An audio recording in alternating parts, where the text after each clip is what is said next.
galing dito sa labas papunta dito sa kanyang speaker ay 5 cm or 2 inches. Yan ang gap dito. Ito na mga idol ang ating sukat nating L40 box nga di 15. So aktual ang ating gagawing sukat ngayon para maintindihan talaga ng ating mga viewers kung anong sukat talaga nitong ating tinitira na D15 na L40 box. So aktual ang ating gagawin. So ito ang ating mga sukat ngayon mga idol. So unahin lang natin dito sa kanyang lagayan ng speaker. So kung mapapansin nyo mga idol, mayroon na itong masilya. Yan. So hindi ko pa ito naliha. Saka mayroon na itong primer na pintura. Kasi ang request ng may-ari ay primeran nito. So unahin natin dito sa speaker niya mga idol, yung lagayan ng speaker niya. Mayroon tayong sukat dito, ito. Yan, 44 by 44 cm ito mga idol. Kwadrado. Itong lagayan ng speaker niya. Ayan. So itong sa loob, yan. Unahin natin dito sa loob mga idol. Ito dito. Mayroon siyang sukat na 29 by 24 cm. So pag ganyan ay 29 at saka pag ganyan ay 44 cm. Yan. So itong kanyang L, naka-L siya. Itong L ay 26 1/2. Yan pataas by 44. Yan o, by 44. 26 1/2 by 44 cm. So dito naman sa gilid niya, yan o, meron tayong sukat.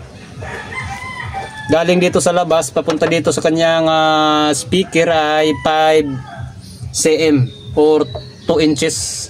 Yan ang gap dito. Ito naman ang kanyang butas. So unahin natin lahat dito. Ang butas niya mga idol, ito kung susukatin natin ay mayroon siyang 14 cm. Yan o, 14 cm yung butas niya. Yan. So dito naman tayo sa gilid. Tingnan natin yung sukat natin sa gilid mga idol. Yan o. So ang gilid niya ay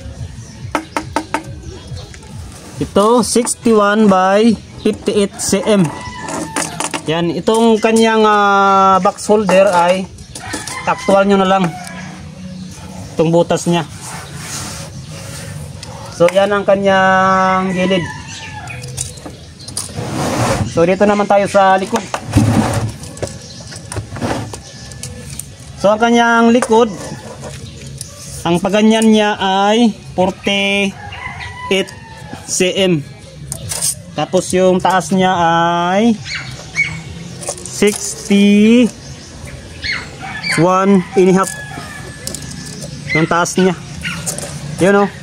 61 1/2 by 48. Yung kanyang likod. Itong likod niya. Saka binutasan ko na sa kanyang lagayan ng speak on. Yan o. Yan. Dito naman tayo sa taas mga idol. So dito sa taas, baba at saka taas ay yung sukat niya, ano, 48 by 61 cm. Yan, masusundan nyo nito mga idol kasi aktual ang ating sukat. Taas at saka ibaba dito ay pareha lang ng sukat.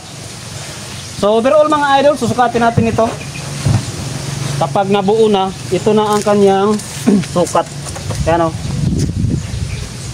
61 1/2 by 48 cm. Ayan. So dito sa taas,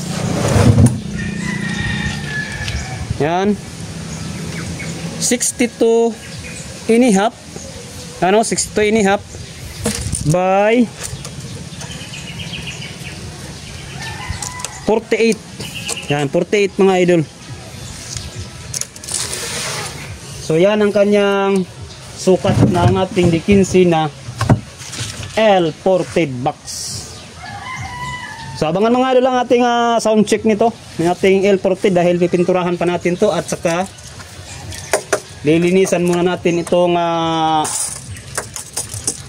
minamasilya natin. So abangan mga idol ang ating sound check sa ating L40 na D15.